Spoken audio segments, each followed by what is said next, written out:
La grandine e il vento forte di mercoledì sera hanno lasciato segni importanti nelle campagne e negli edifici di molti comuni del Padovano. Ammontano a 290 gli interventi dei vigili del fuoco delle province di Venezia, Padova, Vicenza, Treviso e Verona per i danni causati dal maltempo.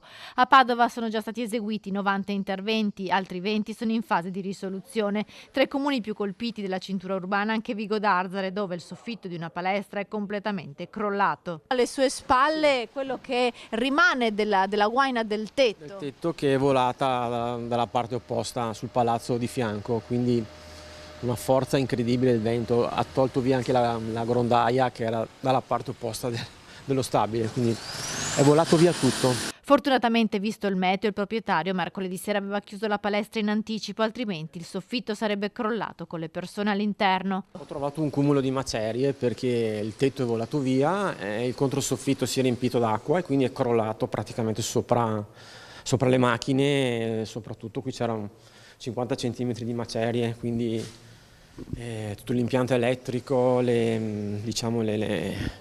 i condizionatori, tutto da buttare. Danni ingenti per il proprietario che però vuole ricominciare.